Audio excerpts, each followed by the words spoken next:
আলহামদুলিল্লাহ, সকলেই করুন আলহামদুলিল্লাহ। অবশেষে যে জন্য আজকে আলহামদুলিল্লাহ পড়লাম, সেই আলহামদুলিল্লাহ পড়ার মূল অর্থ হচ্ছে জয় বাংলা করে দিচ্ছে, তারা কেল্লা ফাতে করে দিচ্ছে যে আগামী এক সপ্তাহের ভিতরে হয়তো এমন পরিস্থিতির উদয় হতে পারে। সেনাপ্রধান ওয়াকারুজ্জামান আলহামদুলিল্লাহ, এই সাহস এটা একটা আলাদা জিনিস। দর্শক, কথায় আছে ঝড়ের সময় আম কুড়াইতে হয়, তবে আলহামদুলিল্লাহ দিন শেষে এটারে টপকাই দেওয়া হয়েছে। আজকে বাঘ আসে সেই বাঘ সত্যি আসলো দীর্ঘ কয়েক যুগ পর। আওয়ামী লীগ এবং শেখ হাসিনার কফিনে শেষ পেরেকটা মনে আজকে পড়ে গেল।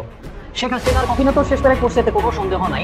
দেশে ফেরার সমস্ত রাস্তা বন্ধ হয়ে গেল শেখ হাসিনার। বাংলাদেশের প্রাক্তন প্রধানমন্ত্রী শেখ হাসিনার বিরুদ্ধে জারি করা হয়েছে গ্রেফতারি পরোয়ানা। পরোয়ানা জারি নির্দেশ দিয়েছে বাংলাদেশের আন্তর্জাতিক অপরাধ ট্রাইব্যুনাল। গ্রেফতারি হাসিনা ছাড়াও আরো 29 জনের বিরুদ্ধে গ্রেফতারি পরোয়ানা জারি হয়েছে।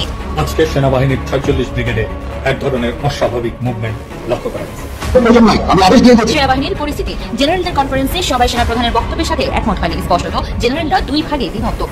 আপনারা যারা জানেন না, আপনাদের অবগতির জন্য জানাচ্ছি যে বাংলাদেশ সময় গভীর রাতে পিনাকি ভট্টাচার্য হঠাৎ ফেসবুকে লাইভ এসে ঘোষণা দিয়েছেন যে জনগণ আপনারা রাজপথে নেমে আসুন, এখনই সবাই অবস্থান নিন। সেনাবাহিনীর একাংশ একটা অভ্যুত্থান ঘটানোর চেষ্টা করছে, আমাদের রুখে দিতে হবে। প্রয়োজনে আমরা তুরস্কের মতো সেই এরদোগানের যে ঘটনা আপনারা জানেন যে সেনা অভ্যুত্থান রুখে দিয়েছিল, মানুষ ট্যাঙ্কের সামনে শুয়ে পড়েছিল, আমাদের প্রয়োজনে সেভাবে ট্যাঙ্কের সামনে শুয়ে পড়তে হবে। তারপরেও বাংলাদেশে কোনো সেনা অভ্যুত্থান ঘটাতে দেওয়া যাবে না। মানবতা বিরোধী অপরাধের অভিযোগে সাবেক ও বর্তমান 24 জনের সেনা কর্মকর্তার বিরুদ্ধে গ্রেপ্তারি পরোয়ানা জারি করে আন্তর্জাতিক অপরাধ ট্রাইব্যুনাল। শেখ হাসিনা সরকারের আমলে গুমের সাথে জড়িত থাকার অভিযোগে যে 25 জন বর্তমান ও সাবেক সেনা কর্মকর্তার নামে গ্রেফতারি পরোয়ানা জারি করেছিল আন্তর্জাতিক অপরাধ ট্রাইব্যুনাল, তাদের মধ্যে কর্মরত 15 জন সেনা কর্মকর্তাকে সেনা হেফাজতে নেওয়া হয়েছে বলে এক সংবাদ সম্মেলনে জানিয়েছে বাংলাদেশ সেনাবাহিনী। পলিটিক্যাল পার্টি বলেছে আমি এটা রেসপন্স দিব, এটা আসলে ঠিক হবে না, বাট আমরা সেনাবাহিনী দেশের জন্য, কোনো পলিটিক্যাল পার্টিটার জন্য না। কে কি বললো টললো এটা না, আমাদের দিক থেকে অনেক জায়গায় মোটো আছে, আমাদের মোটোতেই লেখা আছে আমরা দেশের তরফ। এরকম চার্জশিট প্রথমে 1-2 পরে আরেকটা শুনলাম যে 3 নাম্বার চার্জশিটও জমা হয়েছে। সম্মানিত দর্শক, আসসালামু আলাইকুম। নতুন একটি নিউজে আপনাকে স্বাগতম। প্রিয় দর্শক, দেশ জুড়ে চলমান রাজনৈতিক উত্তেজনা, গুম খুনের মামলায় সেনা সদরে গ্রেপ্তারি পরোয়ানা জারি, রাতে হঠাৎ সেনাপ্রধানের জরুরি সম্মেলন এবং সেনাবাহিনীর আকস্মিক পরিবর্তনে বিএনপির উদ্বেগ নিয়ে করা আমাদের আজকের ভিডিওতে অত্যন্ত গুরুত্বপূর্ণ তথ্য শেয়ার করা হয়েছে। দয়া করে ভিডিওটি শুরু থেকে শেষ পর্যন্ত ধৈর্য সহকারে দেখে একটি লাইক দিয়ে সবাইকে বেশি বেশি করে শেয়ার করে দিবেন। সেই সাথে আমাদের চ্যানেলে নতুন হলে চ্যানেলটি সাবস্ক্রাইব করে পাশে থাকা বেল আইকনে ক্লিক করে রাখুন। আমাদের ভিডিওটি আপনি বাংলাদেশের কোন জেলায় বসে দেখছেন বা শুনছেন সেটি অবশ্যই কমেন্ট বক্সে কমেন্ট করে জানিয়ে দিতে ভুলবেন না। চলুন আর কথা না বাড়িয়ে ভিডিওটিতে একটি লাইক দিয়ে ধারাবাহিকভাবে আজকের বিস্তারিত গুরুত্বপূর্ণ খবরগুলো দেখে আসে। জানেন যে ক্ষমতাচ্যুত আওয়ামী সরকারের আমলে গুম করে নির্যাতনের অভিযোগে দায়ের করা 2টি মামলায় 24 জন সাবেক এবং বর্তমান সেনা কর্মকর্তার নামে গ্রেপ্তারি পরোয়ানা জারি করা হয়েছে। তার ভিতরে 10 জন অবসরপ্রাপ্ত এবং 14 জন কর্মরত, এবং সেই সঙ্গে শেখ হাসিনা, আসাদুজ্জামান খান কামাল, বেনজির আহমেদ এবং র্যাবের 2 সাবেক মহাপরিচালক রয়েছেন। এবং সবচেয়ে গুরুত্বপূর্ণ কথা হচ্ছে যে আন্তর্জাতিক অপরাধ আদালত সরকারকে বলেছে যে 22 অক্টোবরের মধ্যে এদেরকে গ্রেপ্তার করে আদালতে হাজির করতে হবে। আজকে হচ্ছে 11 অক্টোবর, 22 অক্টোবরের মধ্যে হাতে আছে আর 11 দিন। কি করবেন জেনারেল ওয়াকারুজ্জামান, কি করবেন? আমরা আজকের বিশ্লেষণে ঠিক এই জিনিসটা আসলে বোঝার চেষ্টা করব। এই ঘটনা নিয়ে কন্টিনিউ ভিডিও বানানোর উদ্দেশ্যই হচ্ছে যে বাংলাদেশের ইতিহাসে কোন ফৌজদারি এবং মানবতা বিরোধী অপরাধের মামলায় এত বিশাল সংখ্যক সেনা কর্মকর্তার অভিযুক্ত হওয়া এর আগে বাংলার ইতিহাসে কখনোই ঘটেনি। সুতরাং এটা একটা বিরল এবং একটা এক্সট্রা অর্ডিনারি ঘটনা। এই কারণে এই ঘটনা আরো ব্যাপক আলোচনা দাবি রাখে। অবশ্য আপনারা জানেন যে বিএনপি এবং জামাত তাদের ভোটের যে রাজনীতি হিসাব নিকাশ, এটি তারা চুপ আছে, এবং বিএনপির সঙ্গে ওয়াকারুজ্জামানের ভালো সম্পর্ক। যদিও এনসিপি তারা সরাসরি আন্তর্জাতিক অপরাধ আদালতের এই সিদ্ধান্তের সমর্থন জানিয়েছে। গতকালকে নাহিদ ইসলাম তার ফেসবুক পোস্টে বলেছেন যে এই বিচার হতেই হবে, এবং একটু আগে জনাব সার্জিস আলম, এনসিপির যুগ্ম আহ্বায়ক, তিনি ফেসবুক পোস্টে বলেছেন আন্তর্জাতিক অপরাধ ট্রাইব্যুনালের চিফ প্রসিকিউটর জনাব তাজুল ইসলাম আপনার সাথে পুরো বাংলাদেশের ছাত্র জনতা আছে, মেরুদণ্ডটা এভাবেই সোজা রাখবেন। বিবেক বিবর্জিত কাপুরুষোচিত জীবনের চেয়ে শিরদাঁড়া সোজা করে একদিন বেঁচে থাকার দিক শ্রেয় সে তিনি ফেসবুক পোস্টে তাজুল ইসলাম একটা ছবি দিয়েছে। আপনারা জানেন যে তাজুল ইসলামই হচ্ছে মাস্টার মাইন্ড এই সব মামলাগুলোর প্রমাণ জোগাড় করে, সাক্ষী জোগাড় করে, ভিডিও এভিডেন্স, অডিও এভিডেন্স সবকিছু জোগাড় করে একটা কনক্রিট এভিডেন্স সরকার উপস্থাপন করে তিনি আন্তর্জাতিক অপরাধ ট্রাইব্যুনালে জমা দিয়েছেন। তো সাজিস আলম বলেছেন তাজুল ইসলামকে যে মেরুদণ্ড সোজা করুন, কোনো চাপের মুখে উন্নতি স্বীকার করবেন না।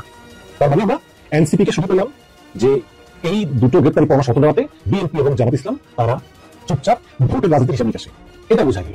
এখন সেনাপ্রধান ওয়াকারুজ্জামান তিনি কিন্তু কথা বললেন, তিনি কিন্তু এই বিচারে কোনো বাধা এখন পর্যন্ত দেননি। অনেকে অনেক কথা বলে, তিনি যা করতে চেয়েছেন, তিনি চেয়েছেন বিভিন্ন জনের সঙ্গে পরামর্শ করে আইনি সহায়তা দিয়ে যাতে আইনের মাধ্যমে এই শাস্তিটাকে লঘু করা যায়, আদালতের নির্দেশের মাধ্যমে, কিন্তু আদালত তার অধীনে না। এবং তিনি চান যে এই বিচারগুলো সেনা আইনে হোক, যেহেতু তারা সেনাবাহিনীর কর্মকর্তা, সেহেতু এই বিচারগুলো সেনা আইনে হোক। কিন্তু সরকার বলতেছে যে যেহেতু এই অন্যায়গুলো সিভিলিয়ানদের সঙ্গে হয়েছে, মানে তারা গুলি করে মেরেছেন সিভিলিয়ানদেরকে, প্লাস যখন তারা মেরেছেন তখন তারা কিন্তু সেনাতে ছিলেন না, তারা ওয়াকারের কমান্ডে ছিলেন না, তারা ছিলেন স্বরাষ্ট্র মন্ত্রণালয়ের কমান্ডে, বিজিবি, এনটিএমসি, ডিজিএফআই, র্যাব এসবে ছিলেন। সুতরাং এই বিচারটা সাধারণ আদালতেই হওয়া বাঞ্ছনীয়। প্লাস উদাহরণ দেওয়া যায় যে 15ই আগস্ট বঙ্গবন্ধু হত্যার সময় যেই সব সামরিক কর্মকর্তারা অভিযুক্ত হয়েছিলেন, তারা কিন্তু সামরিক কর্মকর্তা হওয়া সত্ত্বেও তাদেরকে সাধারণ আইনে বিচার করা হয়েছিল। মানে যে সময় বঙ্গবন্ধুকে হত্যা করে তখন তারা সামরিক বাহিনীতে চাকরিরত অবস্থায় ছিলেন, বা তাদের বিচার করা হয়েছে সাধারণ আইনে। প্লাস শেখ হাসিনার আমলে নারায়ণগঞ্জে যে র্যাব সদস্য কর্তৃক সাত্তা খুন সংঘটিত হয়, সেই খুনের মামলায় সেই র্যাবের তৎকালীন commander lieutenant colonel Tarek Sayeed, Awami লীগের এমপি মায়ার জামাই, সে সহ মেজর রানা সহ অনেককে সাধারণ আদালতেই তাদের বিচার করা হয় সামরিক আদালতে। তো আবারও সেই প্রশ্ন, এই অভিযুক্ত সেনা কর্মকর্তা যারা সরাসরি এই জুলাই হত্যাকাণ্ডের সঙ্গে জড়িত, যারা শত শত ছাত্র জনতাকে গুলি করে হত্যা করেছেন, তাদের বিচার আসলে সামরিক আইনে হওয়া উচিত নাকি সিভিল আইনে হওয়া উচিত? এই বিষয়ে ব্যারিস্টার জ্যোতির্ময় বড়ুয়া বলেন যে যদি কোনো সেনা সদস্য বা সেনা কর্মকর্তা তাদের পেশাগত কাজ করতে গিয়ে কোনো ভুল ত্রুটি করে থাকেন, তাহলে তার বিচার হবে সামরিক আইনে। আর যদি কোনো সামরিক কর্মকর্তা বা সেনা সদস্য কোনো সাধারণ মানুষের উপর মানবাধিকার লঙ্ঘন করেন বা হত্যা করেন, তাহলে তার বিচার হবে সাধারণ আদালতে, মানে আন্তর্জাতিক অপরাধ আদালতে। আমার মনে হয় ব্যারিস্টার জ্যোতির্ময় বড়ুয়ার মতো একজন বিজ্ঞ আইনজীবীর এই ব্যাখ্যাটা গ্রহণ করা যেতে পারে। তার মানে এই অভিযুক্ত কর্মকর্তারা যেহেতু সেনা সদস্য হলেও তারা মানবতা বিরোধী অপরাধ করেছেন সাধারণ জনগণের বিরুদ্ধে, সুতরাং তাদের সেনা কোর্টে বিচার না হয়ে সাধারণ কোর্টেই বিচার হতে পারে। পিনাকি ভট্টাচার্যের একটা জরুরি আহ্বান, জরুরি সতর্কবার্তা, জরুরি ঘোষণা, যেটা তিনি দ্রুত শেয়ার করার জন্য আহ্বান জানিয়েছেন এবং মানুষ শেয়ার করেছে। এটা নিয়ে জনমনে নানান শঙ্কা, উত্তেজনা, তোলপাড়। আবার পিনাকি ভট্টাচার্যকেও কচুগাতি সাংবাদিকদের গালাগালি, ট্রল চেষ্টা, নানান কিছু। আসলে কি ঘটেছে? পিনাকি কি আসলে গুজব ছড়িয়েছেন না সঠিক কিছু? দর্শক, আপনারা যারা জানেন না, আপনাদের অবগতির জন্য জানাচ্ছি যে বাংলাদেশ সময় গভীর রাতে পিনাকি ভট্টাচার্য হঠাৎ ফেসবুকে লাইভ এসে ঘোষণা দিয়েছেন যে জনগণ আপনারা রাজপথে নেমে আসুন, এখনই সবাই অবস্থান নিন। সেনাবাহিনীর একাংশ একটা অভ্যুত্থান ঘটানোর চেষ্টা করছে, আমাদের রুখে দিতে হবে। প্রয়োজনে আমরা তুরস্কের মতো সেই এরদোগানের যে ঘটনা আপনারা জানেন যে সেনা অভ্যুত্থান রুখে দিয়েছিল, মানুষ ট্যাঙ্কের সামনে শুয়ে পড়েছিল, আমাদের প্রয়োজনে সেভাবে ট্যাঙ্কের সামনে শুয়ে পড়তে হবে। তারপরেও বাংলাদেশে কোনো সেনা অভ্যুত্থান ঘটাতে দেওয়া যাবে না। পিনাকি ভট্টাচার্যের সার কথা এটা যে জনগণ সেনা অভ্যুত্থান প্রতিহত করবে, প্রতিহত করা হবে। কেন প্রতিহত করা হবে, কেন প্রতিহত করতে হবে? এই যে বিচার প্রক্রিয়া শুরু হয়েছে, অ্যারেস্ট হয়েছে, এটা ঠেকাতে চায় বা পরিস্থিতি ঘোলাটে করতে চায়, ইত্যাদি ইত্যাদি। এই হচ্ছে মূল কথা। মানে সেনাবাহিনীর একাংশ সেনা অভ্যুত্থানের চেষ্টা করছে, অতএব ঠেকিয়ে দেন। তো এটার প্রতিবাদে আবার জুলকারনাইন সাহেব ফেসবুকে লাইভ করেছেন যে এক পাগলা বা অযাচিত ভাষায়, অকথ্য ভাষায় গালাগালি করেছেন, যে সে উদ্ভট কথাবার্তা বলছে, ইত্যাদি ইত্যাদি, নানান খারাপ কথায় গালাগালি করেছেন। এখন দেখেন, পিনাকি ভট্টাচার্য কোনো ব্যক্তির বিরুদ্ধে করেন একটা সতর্কতা বা আহ্বান জানিয়েছেন, আর জুলকারনাইন সাহেব তিনি পিনাকিকে গালাগালি করেছেন। জুলকারনাইন সাহেবের বক্তব্যের মধ্যে কোনো উপাদান নেই, তার বক্তব্যের কোনো তাৎপর্য নেই। পিনাকির প্রতি যে তার ব্যক্তিগত আক্রোশ, সে আক্রোশের প্রমাণ ছাড়া তার এই বক্তব্যের আলাদা কোনো গুরুত্ব নেই। আর পিনাকি যেটা বলেছেন, রাস্তা নেমে আসুন, এই চেষ্টা চলছে, সেই চেষ্টা চলছে, এটা আসলে কি? আসলে কি সেনাবাহিনীর একাংশ অভ্যুত্থানের চেষ্টা করছে?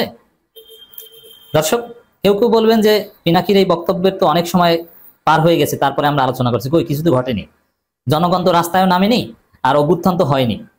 বরং অভিযুক্ত সেনা কর্মকর্তাদের বিচার আরো বেশি সম্ভাবনাময় হচ্ছে যে না, বিচার হবে, সব তো ঠিকঠাক আছে, পরিস্থিতি আরো সুন্দর। তাহলে পিনাকির বক্তব্য তো ভুল প্রমাণিত হলো, অনেকে বলার চেষ্টা করছেন। দর্শক, এইটার জবাবে যেটা বলতে চাই, আসলে এই পিনাকিরা আহ্বান জানিয়েছেন, সতর্ক করে দিয়েছেন, এবং সবাই সতর্ক হয়েছে। হাজার হাজার লক্ষ লক্ষ মানুষ, তরুণ প্রজন্ম ঘুমায় নাই, এবং মানুষ প্রস্তুত ছিল যে যদি কেউ অভ্যুত্থান ঘটানোর চেষ্টা করে তাহলে আমরা রাজপথে নেমে পড়বো, ট্যাঙ্কের সামনে শুয়ে পড়বো, ট্যাঙ্কের নাট বল্টু আমরা ধোলাই খালি বিক্রি করব, এবং আসলে অভ্যুত্থান যদি কার্যকর হয় তাহলে ক্যান্টনমেন্টের ইট একটাও থাকবে না। মানুষ এভাবে প্রিপারেশন নিয়ে বসেছিল, যার ফলে হয়তো এই ধরনের ঘটনা ঘটেনি। দর্শক, পিনাকি ভট্টাচার্যের এই বক্তব্য যদি গুজব হয়ে থাকে, আমি বলবো যে এই ধরনের গুজব প্রচার করেন। এই ধরনের গুজব জাতিকে সতর্ক বা সঠিক পথে রাখতে সহায়ক ভূমিকা পালন করে। যেমন দেশের বা ঘরের মালিক যদি জানে যে এই ঘরে চুরি হবে, তাহলে ওই ঘরে আর চুরি হয় না। এখন কোনো চোর যদি চুরি করার ইচ্ছা নাও থাকে, কিন্তু তারপরও যদি মালিক সতর্ক হয়ে যায়, একটা ভুল বার্তা তার কাছে পৌঁছে যায়, যে না চোর আসতে পারে, তিনি যদি সতর্ক থাকেন তাহলে তো আরো ভালো। অন্য কেউ চুরি করার সম্ভাবনা থাকলেও সে চুরিটা হলো না। এখন এটা যদি গুজব হয়, আমি মনে করি এরকম সম্ভাবনা অথেন্টিক সোর্স ছাড়াও যদি কেউ পায়, তারপরও পিনাকি যেভাবে সতর্ক করেছেন এভাবে সতর্ক করা দরকার, যাতে কোনো ফাঁকে ফোকরে কেউ কখনো কোনো অভ্যুত্থান ঘটানোর সাহস না পায়। গুজব হোক যা হোক, মানুষ সতর্ক ছিল, অতএব এই সাহস কেউ করেনি। আর আমি মনে করি এটাও হয়তো হতে পারে, এটা হাইপোথিসিস, আমার কাছে কোনো প্রমাণ নেই, কিন্তু পিনাকি যথেষ্ট বিশ্বাসযোগ্য কিছু তথ্যপত্র দিয়েছেন, আমি আসছি সেদিকে। তো সেখানে যদি তথ্যপত্র বা কোনো অথেন্টিক প্রমাণ নাও থাকে যে না একটা অভ্যুত্থান করানোর চেষ্টা করছে কেউ কেউ, তারপর সামান্য আশঙ্কা থেকেও এভাবে সতর্কবার্তা দেওয়াটা উচিত, কারণ এভাবে সতর্কবার্তা দিলে আর কেউ করবে না। এক কথা বারবার বলছে, দেখেন 5 আগস্টের পর থেকে এই যে আনসার বিদ্রোহ হতে যাচ্ছে, অমুক তমুক, আওয়ামী লীগ বিচার বিভাগীয় কেউ, কোনোটাই কিন্তু একদম অথেন্টিক্যালি প্রুফ না, কিন্তু সন্দেহ করে মানুষ রাজপথে নেমে গিয়েছে, কোনো অঘটন ঘটেনি। পিনাকি ভট্টাচার্যদের, হাসনাত আব্দুল্লাহদের এভাবে রাজপথে নামা, এভাবে সতর্কবার্তাই এখন পর্যন্ত 5 আগস্টের পর কোনো পাল্টাকু ঘটেনি। অতএব এটা গুজব হলো, এই গুজবকে আমি সমর্থন করি জেনে শুনে, জাতির বৃহত্তর স্বার্থে। অনেক সময় মিথ্যা জায়েজ, মিথ্যা সমর্থন যোগ্য কিভাবে, ওই যে দুই পক্ষের বিরোধ মেটানোর জন্য সহিহ হাদিস, এবং স্ত্রীকে খুশি করার জন্য কিছু কিছু ক্ষেত্রে, এটা কল্যাণের জন্য। তো এই গুজব জায়েজ, এই গুজব কল্যাণকর, দেশের জন্য ভালো যদি গুজব হয়ে থাকে। যদি আমি এটাকে গুজব মনে করি না, আর সেনাবাহিনীর মধ্যে পিনাকি ভট্টাচার্যের অত্যন্ত স্ট্রং সোর্স রয়েছে, এবং কনক সরোয়ারের তো রয়েছে, ইলিয়াসের রয়েছে, অতএব তারা পারস্পরিক কমিউনিকেশনের মাধ্যমেই এভাবে জাতিকে সতর্ক করেছেন। এই সতর্ক বার্তায় হয়তো বা জাতি একটা অঘটন থেকে মুক্তি পেয়েছে। পিনাকি ভট্টাচার্য যেটা ব্যাখ্যা করেছেন, আর্মির তরফ থেকে জানানো হচ্ছে ডিপ্লোম্যাটিক জনের 4টা এপিসি প্রতি মাসে রোটেট করা হয়, প্রতিটার সাথে 2টা পেট্রোল পিক আপ থাকে, তার মানে 8টা এপিসি আর 16টা সৈন্য বোঝাই পেট্রোল পিক আপ একসাথে একটা অঞ্চলে মুভ করেছে, রাস্তাগুলোতে ব্যারিকেড দিয়ে। এটা একটা বড় মুভমেন্ট। দেখেন এটা স্বাভাবিক হতে পারে, স্বাভাবিক হলো এর মধ্যে কোনো অস্বাভাবিকতা খুঁজে বের করা, এটাই পিনাকি ভট্টাচার্যদের দূরদর্শিতা। আর এই সব দূরদর্শিতার কারণে জাতি রক্ষা পাবে, রক্ষা পাচ্ছে। কিন্তু কথা হচ্ছে এই মুভমেন্টের বিষয়টা সিভিল প্রশাসনকে আর্মির তরফ থেকে জানানো হয়, এটা হতে পারে স্বাভাবিক বা কোইন্সিডেন্স, আনইনটেনশনাল হতে পারে, কিন্তু তারপরও এটার পেছনে ইল ইন্টেনশন, ইল মোটিভ খোঁজাটাই হচ্ছে একজন দূরদর্শী অ্যাক্টিভিস্টের কাজ, যেটা পিনাকি ডিড। কেন হয় নাই? সিভিল প্রশাসনকে না জানানো নিয়মের ব্যতয়। এই সেন্সিটিভ সময়ে সংশ্লিষ্টকে অবহিত না করার কারণে এই মুভমেন্ট সিভিল প্রশাসনের কাছে অস্বাভাবিক লাগছে, আমাদের কাছেও লেগেছে। আমরা অবশ্যই সেনাবাহিনী জেনারেলদের বিরুদ্ধে গ্রেপ্তারি পরোয়ানা জারি হওয়ার পরে শীর্ষ জেনারেলদের গোসার কথা জানি, তাই এই সময় এত বড় একটা মুভমেন্ট আমাদের পক্ষ থেকে উপেক্ষা করা অসম্ভব, উপেক্ষা করা উচিত নয়। এটা একটা কুপ্রচেষ্টা, হোক বা না হোক, সিভিল প্রশাসনকে না জানিয়ে এভাবে মুভমেন্ট অস্বাভাবিক। তো এই যে এরপরে আর এরকম একটু উল্টাপাল্টা করার সাহস পাবে না, যেভাবে পিনাকিরা একদম ফাঁক ফোকর আটকে দিচ্ছেন, গেটিস দিচ্ছেন। এর চেষ্টা আমাদের যেটুকু শক্তি আছে তাই দিয়ে রুখে দেওয়ার চেষ্টা করব। আমরা বসে থাকবো না, কিছু ঘটে যাওয়ার আগেই প্রি অ্যাটেম্পটিভ মেজার নিতে হবে, এবং আমরা সেটা নেব। যে যাই বলুক, যে যেভাবেই ট্রল করুক, একটা ক্ষতি হয়ে গেলে সেটাকে রিকভার করার চাইতে আগে থেকেই প্রতিরোধ করা উত্তম। এই জন্যই এটা গুজব হলেও এই গুজবকে সমর্থন করি। কেন বুঝতে পারছেন? আমরা যে কোনো অস্বাভাবিক মুভমেন্টকে ট্রেস করতে সক্ষম, এটা আমাদের সক্ষমতা, রাইট? তো দর্শক, আর এটা তো সহজেই বোঝা যায় যে যেসব senior general, colonel, lieutenant colonel বা আরো অনেক উচ্চপদস্থ অফিসার, ব্রিগেডিয়ার জেনারেল, তাদেরকে যেভাবে অ্যারেস্ট করা হয়েছে, তাতে কোনো একটা অঘটন ঘটানোর চেষ্টা কেউ করবে বাঁচার জন্য, এটা একদম স্বাভাবিক। অতএব পিনাকিদের এই সতর্কবার্তাকে রেসপেক্ট করি, এবং এটা সঠিক না হলেও আমরা সমর্থন করি। পরোয়ানা থাকা 15 সেনা কর্মকর্তা হেফাজতে, জানালো সেনা সদর। তাদের বিরুদ্ধে আইন অনুযায়ী ব্যবস্থা নেওয়া হবে। আন্তর্জাতিক অপরাধ ট্রাইব্যুনাল সামরিক বাহিনীর যেসব কর্মকর্তার বিরুদ্ধে গ্রেপ্তারি পরোয়ানা জারি করেছেন, তার মধ্যে 15 জনকে হেফাজতে রাখা হয়েছে বলে জানিয়েছে সেনা সদর। বলা হয়েছে তাদের বিরুদ্ধে আইন অনুযায়ী ব্যবস্থা নেওয়া হবে।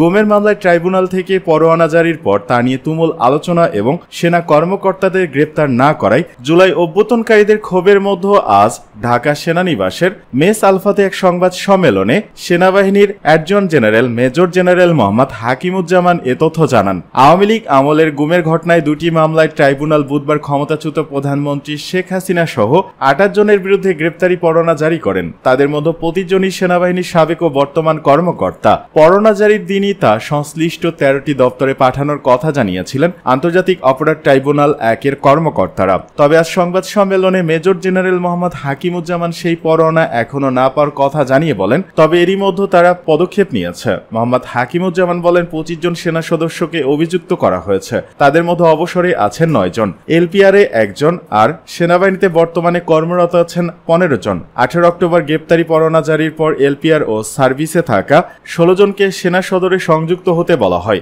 9 অক্টোবরের মধ্যে সেনা সদরে আসার নির্দেশনা দেওয়া হয়েছিল। এর মধ্যে মেজর জেনারেল কবির আহমদ ছাড়া বাকি 15 জন এসেছেন, তারা পরিবার থেকেও আলাদা থাকছেন। কবির আহমদের বিষয়ে মেজর জেনারেল হাকিমুজ্জামান বলেন, তিনি 9 অক্টোবর সকালে বাসা থেকে বের হয়েছেন, এরপর থেকে তাকে পাওয়া যাচ্ছে না। ডিজিএফআই, এনএসআই ও বিজিবিকে বলা হয়েছে যেন তিনি দেশ ত্যাগ করতে না পারেন। এ সময় হাকিমুজ্জামান বলেন, সেনাবাহিনীর সংবিধান স্বীকৃত বাংলাদেশের সব আইনের প্রতি শ্রদ্ধাশীল, হেফাজতে থাকা কর্মকর্তাদের বিরুদ্ধে আইন অনুযায়ী ব্যবস্থা নেওয়া হবে।